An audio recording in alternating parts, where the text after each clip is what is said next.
Yo everyone, welcome to my predictions and breakdown of the entire UFC Fight Night Emmett vs Murphy fight card. A bit of a whatever card, but we are only one card away from UFC 314, which is truly a card I cannot stop thinking about. But before I even get into the breakdown for this card, I do want to go back a bit and talk a little bit about the last card, which was UFC Fight Night Moreno vs Erceg. I did post a recap video for the event, so I'll leave a link to click on this video for anyone that wants to see that video. But I did want to quickly recap some of the results for that card for you guys. We did very well in the last card, going 9-12 on the picks and having a winning week on bets. We won 2 units on the bets overall as profit, and in a percentage, we won 42.1% on our bets, which is pretty amazing. And what's super sad is that if Vince Pichel, as a massive underdog, would have potentially been given that decision over Rafa Garcia, we would have cashed astronomically massive during that card.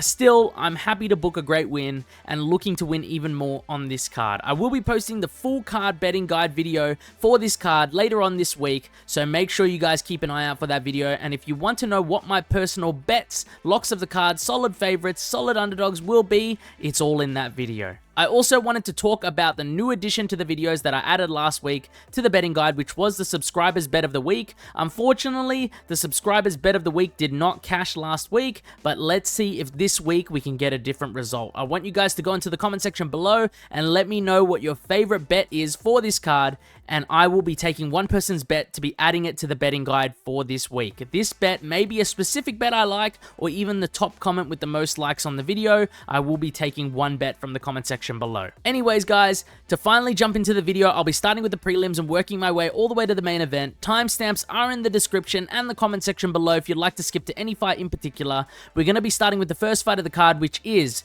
Vanessa Demopoulos versus Talita Alencar. This is a little bit of a tricky one, but I think Vanessa Demopoulos should be able to win this fight a lot of the time. She isn't the easiest to take down and keep on the mat, and I know the odds are pretty close right now since Talita Alencar is a fighter that relies pretty heavily on her grappling and BJJ, and Vanessa Demopoulos is coming off of a first round submission loss where she lost by armbar, but there was some controversy in that loss, and watching the fight on replay a couple times, I pretty clearly saw her opponent Jacqueline Amorim grab her gloves as she was pulling her into the armbar, and Vanessa was just screaming out loud as it was happening mid-fight, with the ref just not doing anything about it, I'll be honest. Pretty clear fight not to look at as the sole reason for her to lose this fight by submission. But I will say this, she was taken down early off a kick by her last opponent, Jacqueline Amorim, but Amorim is way better as a grappler and a wrestler than Alencar, and I think Alencar will struggle more trying to secure the takedown and secure top position in this fight than Amorim did. I think Vanessa should be able to keep this striking, and I think Alencar doesn't really have much on the feet for her besides some clinch strikes and some clinch knees and small punches. So Vanessa Demopoulos is one of the picks for this card. Moving on to Victor Henry versus Pedro Falcao.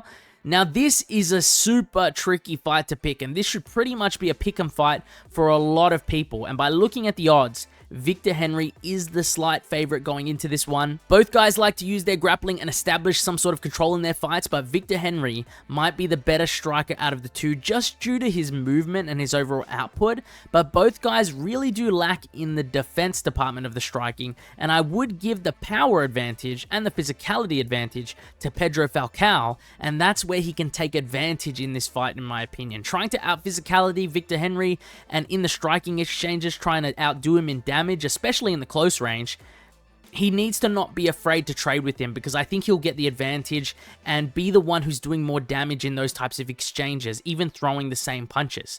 And what's really funny is about this matchup is that I've watched a lot of fight tape on both of these guys, and both have just been done bad by refs and bad by their opponents because they've been hit by so many cheap shots, like low blows and just illegal strikes in their fights. Like Victor Hugo landed so many shots to the cup of Pedro Falcao in their fight, and Victor Henry took an absolute bomb to the nuts from Javid Basharat in their fight, which was really sad to watch as well. But regardless of all this unnecessary information I've been spouting, I think I might slightly lean towards Pedro Falcao because I think he is a pretty solid underdog opportunity The guy's pretty physical, hits pretty hard, and does like pushing a bit of a pace in his fights. Both guys will be looking to clinch up at some point in this fight too, and I think it's going to go down to who is able to do more damage in the clinch and who will be more physical. And I just think that Pedro Falcao has the capacity to do more damage, and that's all that I'm really basing this pick on, guys. Very close fight to pick, could go either way, but I might as well pick a decent underdog in a very good spot. So moving on to Loma Lookboonmee versus Istela Nunes. Now, as you can see, Loma Lookboonmee, although she is relatively small for the division, has been doing pretty well, and she is a pretty sizable favorite going into this fight as well, and only losing to Lupita Godinez as of recent, which isn't the worst loss, since Lupita Godinez is one of the more technical and difficult WMMA fighters you can come up against in the strawweight division. Istela Nunes, on the other hand, coming off of 4 losses in a row, also coming off of a 2-year layoff, and with her last loss being an absolutely atrocious injury where she ended up snapping her arm, it isn't looking good for her. I think the odds are correct, and I think the majority, if not all predictors, should be picking Loma Lookboonmee here to win this one. Even if it wasn't for the lack of activity, the loss streak, and the terrible injury in her last fight, Istela Nunes just isn't as solid as Lookboonmee on the ground or in the stand-up. She isn't as technical. She gets hit way too much for me, in my own opinion. This is a pretty quick pick. I'll even chuck it in my confident picks list as well. I'm locking in Loma Lookboonmee to win this fight. Moving on to Rhys McKee versus Daniel Frunza. I can't see what the odds are right now, but I'm pretty sure that Daniel Frunza is going into this one a slight favorite. I honestly think this is a pretty pick and fight between him and Rhys McKee, but there is a major thing I'm going to point out which will make me lean one way, and I will mention it in a little bit, guys. First things first, though. I want to talk a little bit about both these guys' games. Rhys McKee, durable striker, picks his shots pretty well at range, but does like to pressure forward and clinch up to try to secure his own takedown or be the aggressor when it comes to the grappling exchanges. He showed this in his last bout with Chidi Nzechukwu. I hope I didn't butcher that name too much. Chidi Nzechukwu, which was a relatively close fight, mind you, but ultimately it was a loss, and Chidi ended up turning it up in the 3rd round of that fight, landing massive shots, especially elbows, and McKee couldn't really do anything about it. Daniel Frunza, on the other hand, absolute powerhouse on the feet, isn't the most defensively sound or the most technical fighter around on the feet, but the guy just knows that he is powerful, and he also knows how to pressure someone while he's on the front foot chasing them down. Very dangerous dude on the feet, 5 KOs in a row, and he's even shown that he's got a pretty solid gas tank and can go into the later rounds of fights and still find a finish. The only problem with Daniel Frunza, and this is a relatively big problem as well, and the reason why I think this fight is relatively close, is that he can be taken down relatively easily, and he isn't the best on the ground either. I could see him being submitted by a lot of guys in the UFC. I'm not sure if Rhys McKee will be one of them, but you never know. Now I'm going to mention the one major thing that makes me lean towards a singular fighter here, and I did mention that earlier, so I will explain that now, is that this fight is being fought in the Apex. And in the Apex, the octagon is smaller. It can tend to favor those who want to cut off a fighter and give a disadvantage to fighters with great footwork that want to move around the outside. So I do think that this will make it easier for Daniel Frunza to cut off the octagon, find the finish, and if not, just apply massive damage to Rhys McKee to win this fight on the judges' scorecards. I will be going with Daniel Frunza to get this one done, most likely by KO or decision. Moving on to the next fight of the card, Diana Belbita versus Dione Barbosa. Now, this is pretty crazy, guys, but both the female fights on this card that I just mentioned, the ones that are skewed in odds, this one and Loma Lookboonmee's fight, have pretty clear winners in them, and the odds makers seem to agree with that sentiment as well. Diana Belbita is not very good in the striking, but is a predominant kickboxer that does have a bit of BJJ in her back pocket. So watch out for her to throw up some submissions if she does get taken down in this fight. She does have some decent output, but her technique in the striking, man, for someone that is predominantly a kickboxer, it needs work, honestly. Dione Barbosa, on the other hand, doesn't throw much, but she has pretty solid power and technique in the striking when she does throw. So much so that I would favor her technique-wise on the feet versus Diana Belbita, and that's crazy to say since Dione Barbosa's base is not even in the striking. I'm pretty sure it's a judo background, with her grappling being pretty fantastic. She will 100% be looking to secure the clinch or takedown in this fight, and I just think she will be able to get it a lot of the time and potentially be able to finish Belbita by submission or ground and pound in this fight, if not just by a dominant decision win. Belbita has shown that she doesn't have the greatest takedown defense, and once she's on the ground, she is very susceptible to others' BJJ submissions, especially the armbar. I think reading her fight history, she's been submitted just by armbar at least 3 times in her career, and another sub loss by guillotine. it's not looking good for her, guys. This matchup is a pretty rough one for Diana Belbita, so I'll be putting Dione Barbosa down as my pick and adding her to my confident picks list parlay as well. That's it for that pick. Moving on to Davey Grant versus Daniel Santos. Man, I really want to pick Davey Grant here. I remember that a lot of people were picking Ramon Tavares to beat Davey Grant in his last fight, and I actually went with him pretty confidently to win that fight with his striking output and his kicking game, and he did end up winning that fight pretty dominantly on the feet, and I think he can do the same in this fight. But Daniel Santos is like the Wish version of Charles Oliveira. The guy has a lot of forward pressure, he lacks a bit of striking defense, but he does hit relatively hard, he keeps a high pace, and he isn't afraid to clinch up, do some clinch strikes, and try to get this fight to the ground if he needs to. He's got a pretty solid BJJ game on top, and that's the real part that gets me in picking this fight. I've heard a bunch about Davey Grant's BJJ and his submission game when watching back his fights against many of his opponents, and this usually comes up in the way of Michael Bisping on the commentary team explaining how good he was when he was the former training partner for Davey Grant back in the day. But I really do think his sub game is a little overrated, and this is just due to how many submissions and very solid submission attempts I've seen him just fall into and fall victim to throughout his career. The guy is pretty good offensively, but defensively, he's not the best, and I think he is also a guy who relies pretty heavily on his kicking game, is taken down from them a bunch of times. It's pretty much the number one way I see him lose position in the stand-up and get taken down in his fights. I think Daniel Santos is good enough to mix it in, take him down the same way in this fight. I also think that he's relatively good enough to be dangerous and contest this fight on the feet with Davey Grant as well. If he was the type to lack output and stay at range, I would be picking Davey Grant quite confidently, but Daniel Santos can throw caution to the wind sometimes, but I do also like that since the guy will pressure forward and keep a pace and isn't comfortable fighting someone else's fight. He tries to drag them into his fight, and I think that can happen here again. I do like Davey Grant though, and in my betting guide, I might put him down as a solid underdog. Daniel Santos is the pick though, most likely by decision win, mixing in the grappling. Osbourne versus Louis Gurule is next. And this one is a little rough for me, and that's because of a few things. I initially thought to automatically pick Osbourne, even as the underdog, since I do believe the guy is pretty skilled. He has been versing some pretty solid competition, they're pretty tough, and they're all inside the UFC, and this losing streak is inside the UFC. And his most recent loss versus Ronaldo Rodriguez was a very close fight, and I thought he might have even won that fight. It was relatively close, guys. But the thing is, Osbourne is on a losing skid right now. They have given him an undefeated prospect in Louis Gurule, and he is pretty solid. The one thing that led me to change my mind about Osbourne is that he's just shown time and time again that he cannot grapple with some decent grapplers, and he can get taken down and can get submitted, and he does struggle when it gets to the mat. And Louis Gurule is a predominant stand-up fighter. He'll probably do pretty well on the feet in this fight, but the guy does have some wrestling credentials and has used his wrestling ability in his prior fights, and I think it'd be very wise for him to take a wrestling-heavy approach in this fight against Osbourne. And if he does do that, we might even see a finish on the ground if that is the case. I just want to go with a guy who has been reliably winning, performing well, showcased that he has a game plan every single fight, and he's shown that he can carry himself through his fights and has shown that it works time and time again. Louis Gurule has shown that. Osbourne has not shown that to me. Granted, this has been against a lot of higher level competition compared to Louis Gurule, but still, I think he can get this one done.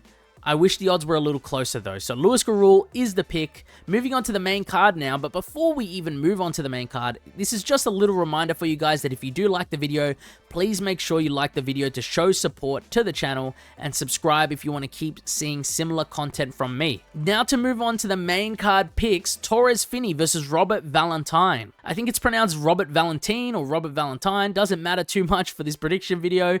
This is a relatively tricky one, and I think a lot of people are just going to jump on the Torrez Finney hype train here, in my opinion. That's just solely my opinion, by the way, but Robert Valentin is a pretty solid fighter overall. He's always looking for opportunities on the ground with his BJJ, and he has a pretty solid stand-up game, and this is by mixing in some solid elbows and knees, like the elbow he landed against Giannis Bakar on Tough, and man, that was a nasty KO.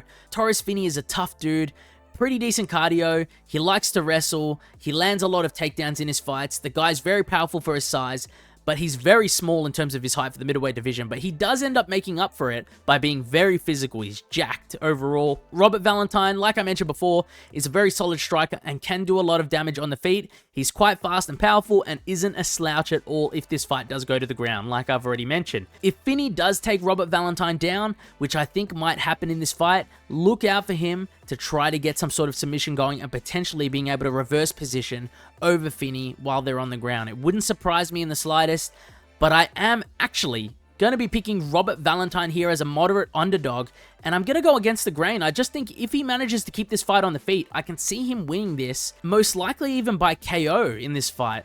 If he can't keep this on the feet, it'll be a lot rougher for him for sure, but there is always a way for him to win this fight, even with his BJJ, so it isn't the worst case scenario.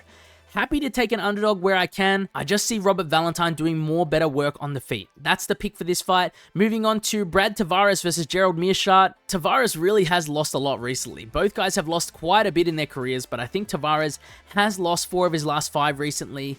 But even saying that, I think this is a relatively bad matchup for Gerald Meerschaert. He really doesn't have much in the way of striking, and Tavares is pretty solid in striking, as long as he isn't versing a striking specialist. And he also has pretty solid takedown defense, so it's pretty hard to imagine Gerald Meerschaert just ragdolling him, taking him down and submitting him.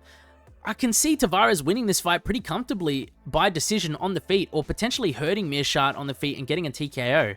This wouldn't surprise me at all, guys. If this does ever get to the ground, I think Meerschaert could get the win quite certainly by sub. So I guess that if you want to put a prop on Meerschaert by sub would probably be your best bet. But if that doesn't happen, pretty reliable pick in Brad Tavares, in my opinion. I'm putting it in the confident picks list as an addition. We're moving on to the next fight of the card, Kennedy Nzechukwu versus Martin Buday. I feel like I'm butchering these names right now, but this is a relatively easy pick for me. I really thought Martin Buday's last performance versus Andrei Arlovski was just terrible. I did pick him to win that fight, but it just showed me that the guy is not ready for high-level competition in the UFC, and Kennedy Nzechukwu has shown he can battle adversity, he can still win his fights. He even was able to finish Carlos Ulberg after losing early in that fight, and the guy's just dangerous. He's relatively technical with his kicks, he's good with his strikes in general, he's not terrible at all. Sorry for saying that about Martin Buday. Martin Buday's not the worst fighter I've ever seen, but I'd just be surprised if he didn't lose this fight and potentially get finished in this fight early on, similar to his loss versus Shamil Gaziev. The only worry that I have is that I think Kennedy Nzechukwu does his best work in the light heavyweight division, and this fight will be at the heavyweight division, but still in saying that, I still will be picking Kennedy Nzechukwu to win this fight. And lighter man skill and all that, I've been hearing that a lot recently. Don't know if I will be adding this to my confident picks list since this is at a different division, it is at heavyweight, but I am pretty confident in him to get this one done. Moving on to Cortavious Romious versus Chang Ho Lee. Now, as soon as I see the name Cortavious Romious, I end up remembering back to a particular card 4 months ago. I almost completely clean sweep this card. I only got 1 fight incorrect out of the entire card, and the fight I got wrong was Cortavious Romious versus Gaston Bolanos, and I did pick Cortavious Romious to win that fight. He was a favorite in that fight, I believe, and he ended up losing that fight versus Gaston Bolanos, ruining the clean sweep, and a massive full card parlay I had on that card at the time. So I'm a little salty towards Romious, but it's not going to change or affect how I pick him in this fight on this card. And even in that fight back then was pretty close, so he did a pretty solid job in that fight. Lost a pretty close decision in my opinion. I do agree, however, with Chang Ho Lee being the slight favorite in terms of the odds, just because he's on a 4-fight win streak. He has shown a consistent style and his ability to implement that style. And with that style being to grind down his opponents and take the fight to the ground to hopefully eventually get a ground and pound TKO, he does look good.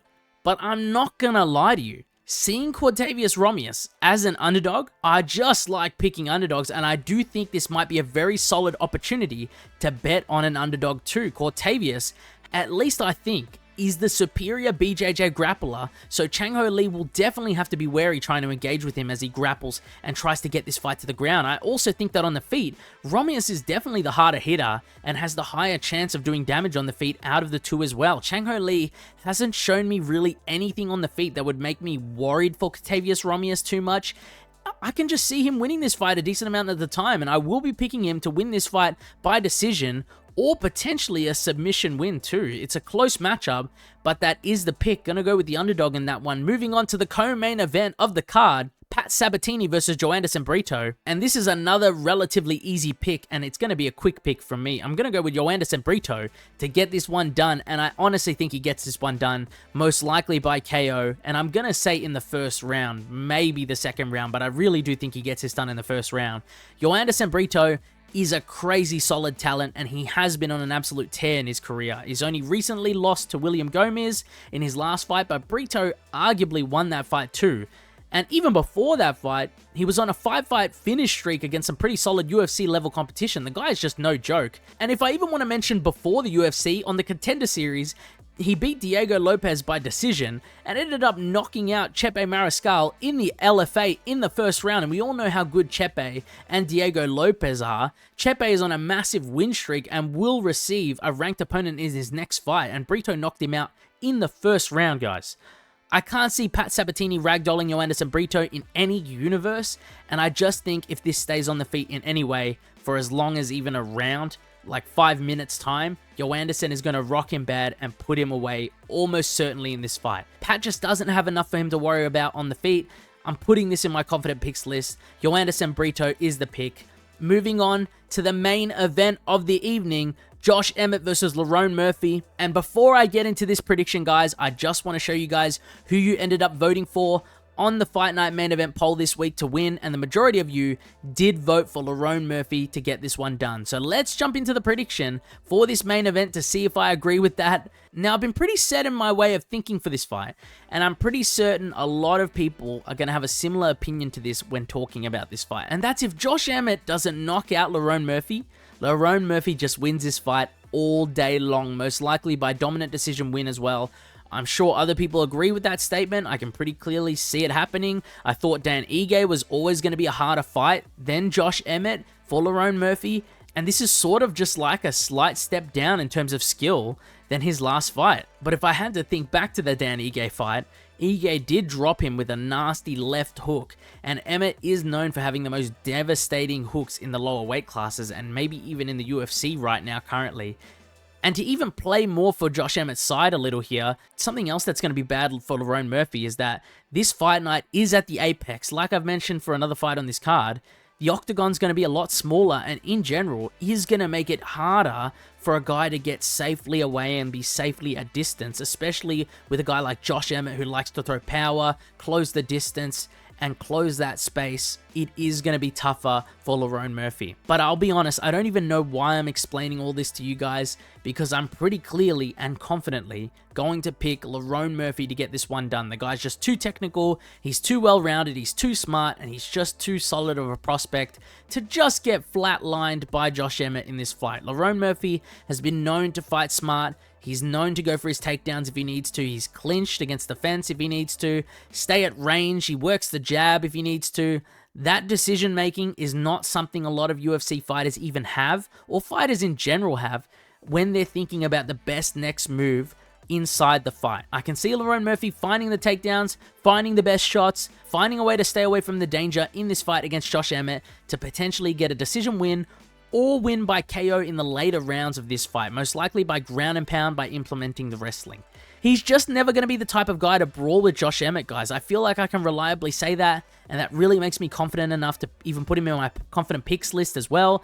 Not too often I put a main event fighter into my confident picks list, but yeah, guys, I'm pretty confident in Lerone Murphy. He's added now. That's it for the main event pick, guys, and that's it for my full card predictions and breakdown for UFC Fight Night Emmett vs Murphy. If you guys have any thoughts or any questions for me regarding the card, feel free to leave a comment, and I'll do my best to respond to every single comment left in the comment section below.